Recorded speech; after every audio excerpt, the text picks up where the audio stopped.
ये अमृतमय श्लोक है भक्त के लिए, प्रेमी उपासक के लिए यही जीवन है। ये सब साधन मार्ग हैं, पर ये हर संप्रदाय के, हर साधना के उपासक के लिए ये अमृतमय श्लोक है। भगवान इस श्लोक में बोले हैं सुलभा, मैं बहुत सुलभता से उसको प्राप्त हो जाता हूं। जैसे महाप्रभु बोले क्यों न बिन कष्ट रस सिंधु को पीजिए, तो कह रहे तस्याहम सुलभा, मैं उसके लिए सुलभ हूं। सुलभ माने बिल्कुल सहजता से प्राप्त हो जाता हूं। किसके लिए? बोले अनन्य चेता सततम यो माम स्मरत नित्य शाह, जो मेरा अनन्य चिंतन करता है, नित्य निरंतर चिंतन करता है, बस यही जीवन का लक्ष्य रहा है। गुरु कृपा से बच्चापन में ही गुरुदेव भगवान की बलिहारी यही बात डाल दी थी कि बच्चा निरंतर भजन करने से जो झांकी आती प्रभु, वो मैं शब्द याद है, झांकी आती, तब जानना चाहिए भजन, एक क्षण भी भजन न छूटे। ये संस्कार अगर कहीं भगवान की कृपा से और मार्ग का गुरुदेव उपदेश करते तो एकदम कोरा स्वभाव था वही पड़ता, पर भगवान ने जहां जैसे पहुंचाना होता है वैसे ही, जैसे सन्यास मार्ग में भी थे तो हमारी निराकार में रति नहीं थी, गंगाधर भगवान शिव के रूप में आ सकती थी। अब हमें पता चला कि क्यों नहीं होने दी निराकार में, क्योंकि रूप में ही लाना था उनको कृपा करके, इसलिए निराकार में आसक्ति नहीं होने दी। फिर उनका सारा पहले विधान होता है। गुरुदेव भगवान ने ये पिताश्री से कहा, पिताजी आए और कहा कि ये लड़का बाबा बनना चाहता है स्वामी जी। वो आते जाते थे घर में, तो सैमशी में उस समय स्वामी जी विराजमान, तो उनका पाणे छोड़ जाओ, एक हफ्ता बाद ये घर भाग जाएगा, या फिर हम एक हफ्ता बाद मंत्र दे देंगे, तब जान लेना कि ये साधु बनी ही जाएगा। फिर स्वामी जी जैसी आपकी इच्छा छोड़ के गए। एक हफ्ते जो है गुरुदेव भगवान ईंट ढोवाना, झाड़ू लगवाना, बड़े कार्य करवाना, और जैसे पेड़ा आदि आते सबको बांटते, हमें एक भी पेड़ा नहीं देते। शाम के एक बार भोजन की अनुमति पाल, 7 दिन तक चुपचाप शेष। फिर कहा अच्छा कल गंगा नहा के आ जाना, मंत्र दे देंगे। ठीक है, सुबह गए, स्नान करके तो पंचाक्षरी मंत्र दिया, मंत्र दे के कुटिया में गए, फिर उठ के आए, बोले सुनो आओ एक बात कहनी। बैठे, बोले 12 मंत्र भी ले लो। तुम कहा जपेंगे कौन? बोले पहले तुम ये जपना, लेकिन ये रखे रहो, आगे काम आएगा। हमारी समझ में नहीं आ रहा था कि मतलब मंत्र 2 क्यों दे रहे हैं। ये पहले से भूमिका तैयार थी वृंदावन की, हमें पता नहीं था। 12 मंत्र भगवान श्री कृष्ण का, पंचाक्षरी मंत्र सबसे पहले दिया। बाद में पता चला कि ये बीज तो गुरुदेव ने ही पहले बो दिया था कि जिस मार्ग से घूम के जाना है। वो कह रहे थे कि बाद में तुम्हें पता चलेगा, पर बाल्यावस्था थी, मेरी मति गति वहां तक पहुंच नहीं रही थी। और जपे हम पहला ही, जपे पहला ही, बाद में जब भगवान शंकर ने इधर, तब हम मुझे समझ में आया कि बीज तो गुरुदेव भगवान ही अंदर से बो दिए थे पहले ही। ये कृपा गुरुदेव भगवान की हुई कि चित्त में बैठाल दिया कि निरंतर चिंतन करना यही संन्यास है, यही साधना है, यही भगवत प्राप्ति का स्वरूप है। गुरु कृपा से पूरे जीवन भर एक बात रहे कि हम कभी 1 सेकंड के लिए अपने आराध्य देव को ना भूले। पूरे जीवन भर इसकी चेष्टा गुरु कृपा से करते। अन्य सब बात थी साधन की, पर बात उसमें प्रधान ये थी कि भूले ना। जैसे हम गायत्री मंत्र भी जप रहे हैं नैष्ठिक ब्रह्मचर्य में, तो गुरु के द्वारा दिया हुआ पंचाक्षरी मंत्र लिखा हुआ है, बार बार उसे देख रहे हैं, या अंदर से देख रहे हैं, गायत्री मंत्र चल रहा है। बड़ी कृपा रही है, मन को भागने के अवसर नहीं मिले। अनन्य चेता सततम, इसीलिए हम आपको फिर कह रहे हैं, बहुत जल्दी लाभ लेना है तो इसको डबल पटरी में फंसाओ। यह जो एक मन बहुत ठोर कर कह कर उसने सच उपायो, बहुत जगह नहीं लगता है कि एक प्रभु में लगाओ फिर संसार में, प्रभु में ही 2 जगह लगा दो। बड़ी चतुराई से फांसा जाता है। यदि मंत्र से भाग रहा हो और तुम्हें कहीं रूप का अभ्यास हो भगवत कृपा से, तो रूप में फंसाओ, चरणों से लेकर के मुकुट तक, मुकुट से लेकर चरणों तक इसको फंसाओ। पर यह कठिन बात है, रूप आना कोई साधारण बात थोड़ी। तो डबल नाम में फंसाओ। जैसे कल कहा था कि शरणागत मंत्र चल रहा, राधा लिखे है, राधा बार बार, और शरणागत मंत्र जा कहा जाएगा। तो जब गायत्री जी जब करते थे अनुष्ठान पुरस्चरण का, तो सामने पंचाक्षरी मंत्र लिखा हुआ है और गायत्री मंत्र चल रहा है। अगर हम जरा सा भी चूकेंगे तो या तो मंत्र छूटेगा और या तो वो दृश्य छूटेगा। बिल्कुल मन को कोई जगह नहीं रखते थे, कोई जगह नहीं रखते। अनन्य चेता, ये बहुत बड़ी सिद्धि, बहुत बड़ा लाभ है कि अन्य कुछ स्मरण ना आवे। इसका अभ्यास आप कर लीजिए, फिर नशा तो ये चढ़ा देगा। ऐसा नशा चढ़ता है, ऐसा लगता है जैसे खोपड़ी घूम रही हो और उसके साथ मंत्र घूम रहा हो। ये ऐसे करो तो पका जैसा दर्द होने लगता है, एक एक नस नाड़ी मंत्राकार। न भोजन की इच्छा है, न किसी के देखने की इच्छा है, इच्छा रहित केवल मंत्र चल रहा है। तदाकार वृत्ति, मंत्राकार वृत्ति। अब इतनी प्रपंच की वृत्तियां फैलाए हो, इतना बहिर्मुख हो, कैसे बात समझोगे अंतर की। अनन्य चेत, भगवान कह रहे मैं सुलभ हूं, सुलभ हूं। काशी में प्रतिदिन ये होता, आज महादेव जी साक्षात आएंगे, सुबह से तैयारी हो जाती थी, आज महादेव जी आएंगे। घाट में ही रहते थे, पंडों की छतरी के नीचे तपती हुई धूप, तो घाट में धूप ऐसे ज्वाला सी लगती थी, और छोटी सी छतरी, उसी के नीचे दोपहर रात्रि वहीं 2 बजे तक तो तपती थी फर्श, और 2 बजे के बाद स्नान करके महादेव जी विश्वनाथ जी पहुंच गए। बस रोज आज मिलेंगे, आज तो निश्चित मिलेंगे। एक दिन इतना आनंद था कि आज तो बस आ ही रहे हैं, ऐसा आ ही रहे हैं। जैसी भावना करोगे, जा पर जाकर सत्य स्नेहु, सो तो ही मिले न कुछ संदेह। भयंकर जटाओं का बोझा ऐसे, इतना बड़ा हाथ में त्रिशूल लिए, देखा दोपहर में नग्न पैर से आ गए। अब अपने जो जहां पागल है वही उसको दिखाई दे, साष्टांग दंडवत ऐसे, मौन, कुछ बोले नहीं उससे। हम तो बस वैसे स्तब्ध, जैसे कोई जड़वत। बाद में विचार आया इसका मतलब क्या था। मैं ही मैं हूं, दूसरा कोई नहीं है। अलग से देख ली की भावना मत करो, कण कण में मैं विराजमान हूं। एक दिन भाई जी के प्रति बहुत आकर्षण जब था, तो एक स्वप्न देखा कि स्वप्न में हम भाई जी से पूछ रहे कि मुझे श्री कृष्ण की प्राप्ति कब होगी। इसके बाद की बात, भाई जी ने ऐसे चश्मा करके ऐसे देखा, राधा बाबा बगल में बैठे, और कहा जब श्री कृष्ण बन जाओगे तब श्री कृष्ण की प्राप्ति होगी। जगने पर, बहुत विचार करने पर फिर यह कि श्री कृष्ण बन जाओगे, भाई जी का तात्पर्य क्या था। तब समझ में आ गया, मन कृष्णाकार, बुद्धि कृष्णाकार, चित्त कृष्णाकार, अहम कृष्णाकार, तब कृष्ण साक्षात्कार हो गया। नित्य युक्तस्य योगिनः तस्याहं सुलभा पार्थ नित्य युक्तस्य योगिनः। नित्य युक्त हो गया जिसका चित्त प्रभु को छोड़कर किसी भी भोग भूमि में, किसी भी ऐश्वर्य में, किसी भी सिद्धि में। जैसे किसी को लगता है कि ये चमत्कार दिखाना, कोई भी चमत्कार दिखाना बहुत कठिन बात है। अगर भगवत दर्शन का लक्ष्य ना हो, भगवत प्राप्ति का लक्ष्य ना हो, तो कोई भी चमत्कार ऐसे करने में है कोई बहुत बड़ी बात मत समझ। बस ये है कि इधर अगर स्वीकार किया तो उधर गेट बंद हो जाएगा। इसीलिए पिट जाते हैं, गाली सुन लेते हैं महात्मा जन, लेकिन प्रयोग नहीं करते अपने भजन का, और प्रभु के पास जाते हैं। ऐसा ना समझे ना कि वो चमत्कार पीछे घूमते हैं। केवल बस एक बात है कि अगर इधर लगे तो उधर का गेट बंद हो जाएगा। तो इतनी दुर्लभ बात बनने जा रही है, किसी को प्रमाणित करने के लिए कि हम महात्मा, हम भजनानंदी, हम चमत्कारी हैं, अपना गेट बंद करवा ले तो मूर्खता ही होगी ना। यहां क्या होगा, वाह वाह हो जाएगा, बस उसके आगे क्या होगा, फिर वही प्रपंच।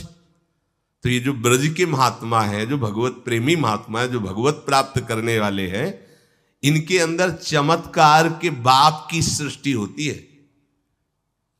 ये चमत्कार बहुत ऊपर होते हैं। ये नहीं सोचना चाहिए कि इनमें भजन होता तो उसने 2 थप्पड़ मारे भस्म कर देते। भजन का जानते हो, भजनानंदी का 2 थप्पड़ मारा है, तुम्हें निश्चित भगवान की प्राप्ति हो, तुम्हारा कभी अमंगल न हो, भगवान तुम्हारे परिवार को भी सुखी रहे और तुम आजीवन स्वस्थ रहकर पवित्र बुद्धि के द्वारा भगवान को प्राप्त। ये महात्माओं का बल होता है। महात्माओं का बल थोड़ी होता है किसी ने गाली दिया, मार दिया, जा भस्म हो जा। ये भस्मासुर थोड़ी होते महात्मा है भाई, भस्म कर दिया, नष्ट नहीं। साधुते हो न कारज, तब भगवान उनके अधीन होते हैं। ये चमत्कार ये न सोचो कि भजन करते होते तो फिर चमत्कार, या ये गाड़ी घोड़ा रुपया पैसा चमत्कार, ये पापियों के पास भी है। ये तो प्रारब्ध का खेल है, प्रारब्ध बदला, ऐसे से ऐसे हो गया, इनका कोई महत्व नहीं है। महत्व है नित्य युक्तस्य योगिनः, तुम्हारा चित्त निरंतर आराध्य देव में युक्त है कि नहीं। किसी भी ऐश्वर्य, किसी भी भूमि, किसी भी पद का कोई भी संबंध, आश्रय, चिंतन नहीं। ये हुआ अनन्य चेता। जैसे पतिव्रता स्त्री का मन केवल पति के ही सुख में निमग्न रहता है, पति का चिंतन, पति की बातें, पति वो उसी में मगन रहती है। पति के सिवाय उसके मन में अन्य किसी पुरुष का राग पूर्वक चिंतन कभी होता ही नहीं। जैसे शिष्य का गुरु के सिवाय कहीं चिंतन नहीं होता, पतिव्रता पत्नी का मन, प्राण, तन सब पति के ही सेवा में, चिंतन में, मनन में। जैसे शिष्य का गुरु के ही तन, उनकी सेवा में मन, उनके आज्ञा के पालन करने में एक एक चेष्टा गुरु की प्रसन्नता के लिए, कोई दूसरा इष्ट शिष्य का होता ही नहीं है। शिष्य का कोई दूसरा इष्ट नहीं होता। ऐसे शिष्य को अपने गुरुदेव में ही भगवान का साक्षात्कार हो जाता है, क्योंकि पर्दा हटा तो देख लिया कि प्रिया प्रीतम मुस्कुराते हुए बैठे। श्री भट्ट देवाचार्य जी के पास जब हरिव्यास देवाचार्य जी आए तो कहा, भगवान हम शिष्य बनना चाहते हैं।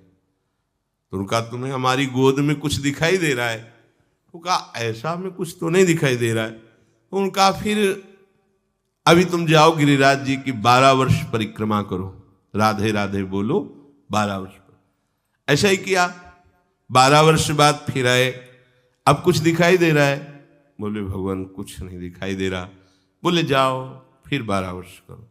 कह रहे कि जो शिष्य है गुरु के सिवा और कोई इष्ट नहीं है, उन्हीं का चिंतन, उन्हीं के आगे, तो वहीं उसको साक्षात्कार हो जाता है।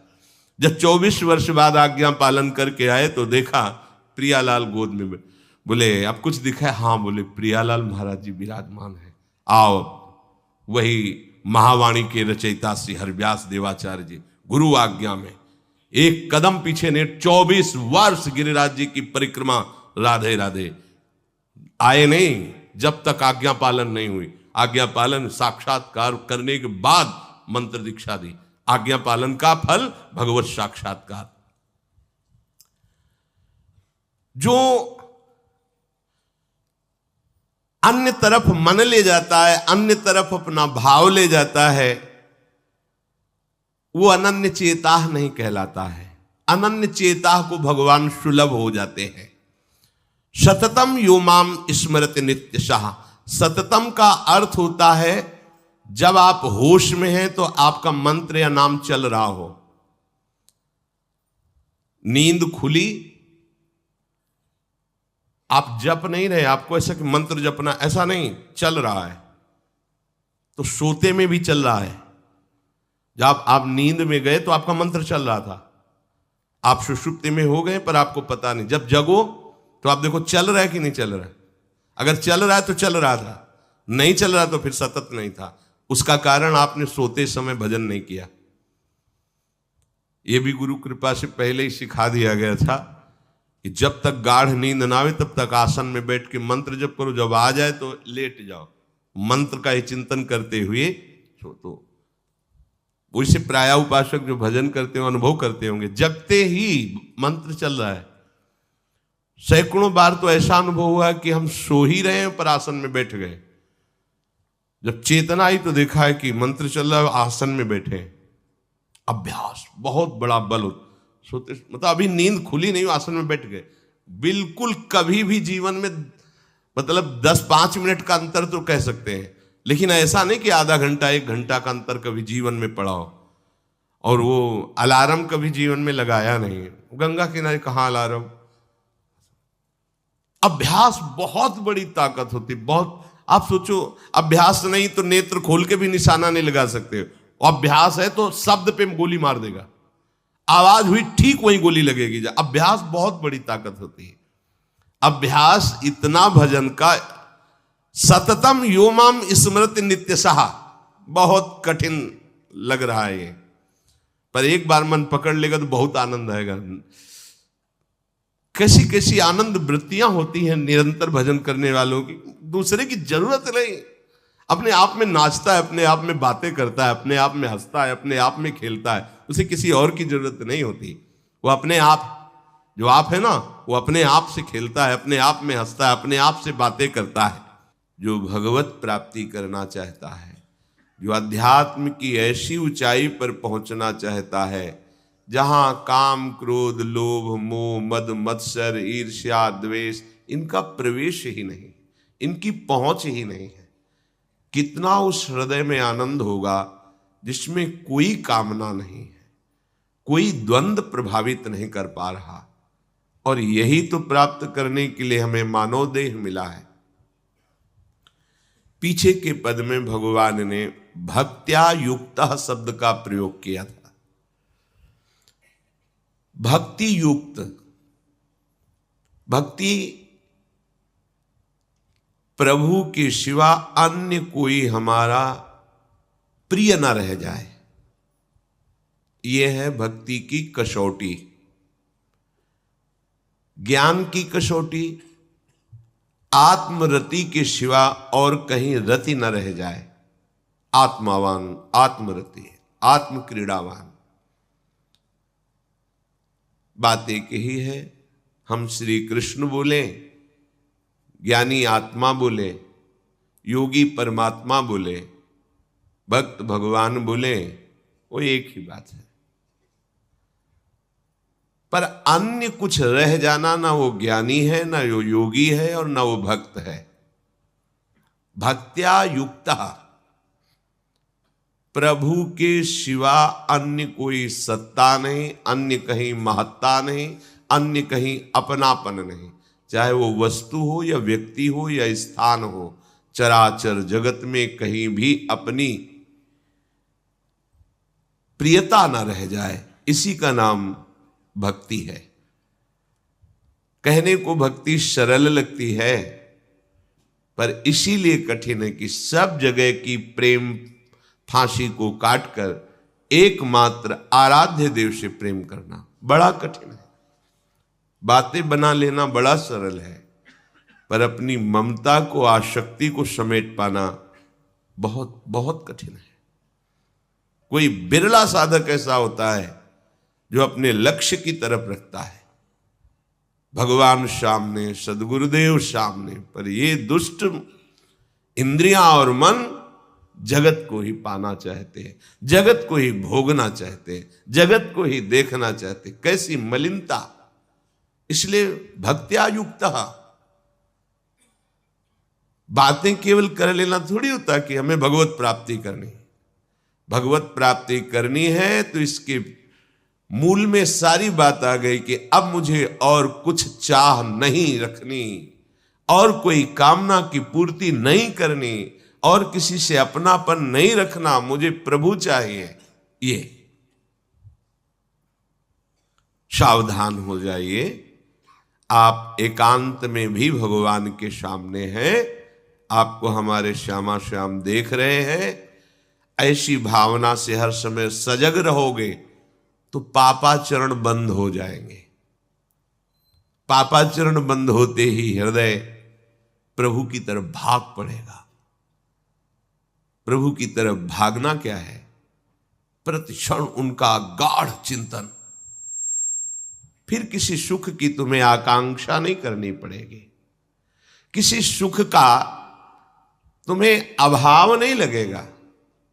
इह परलोक सकल सुख पावत, मेरी सो भैया कृष्ण गुण संचु। तुम्हें मेरी शपथ है, तुम कृष्ण के गुणों का गायन करो, कृष्ण नाम रटो, कृष्ण रूप ध्यान करो। इसका फल होगा प्रियाजू के चरणों में प्रीति। जिसका गोरे चरणार बिंदु से संबंध है, इह परलोक किसी भी सुख की चाह ही नहीं रह जाती। प्रभु करुणा करके कह रहे हैं, वही आचार्य है। मेरी कसम, तुम कृष्ण के गुणों का संचय करो, तुम्हें इस लोक परलोक में सब सुख मिल जाएंगे, कोई अभिलाषा अधूरी नहीं रह जाएगी। पर भक्त्यायुक्त, अन्य संबंध, अन्य महत्व बुद्धि, ये कलंक है हमारी भक्ति में। नहीं समझ रहे? चाहते हैं सुख, चेष्टाएं और चिंतन, दुखालयम अशाश्वतम। कैसे मिलेगा? चाहते हो अविनाशी पद और भोग दृष्टि रखते हो विनाशी की, प्रियता रखते हो विनाशी की, गाढ़ चिंतन करते हो विनाशी भोगों का, कैसे अविनाशी पद का अधिकार प्राप्त होगा? अरे तुम्हारा स्वरूप ही अविनाशी है। विस्मृत होकर भोगों में लगने से ही ये तुम्हारी दुर्दशा हुई है। भक्त्यायुक्ता, अपने हृदय को भक्ति से युक्त करो। आराध्य देव की शिवा और कहीं चिंतन न जाए। अभ्यास योग युक्तेनो चेतसा नान्यगामिना। स्पष्ट कह रहे हैं प्रभु, परमं पुरुषम दिव्यम याति पार्थान चिंतयेत्। निश्चित परम पुरुष दिव्य, उस परमात्मा की तुम्हें अनुभूति होगी।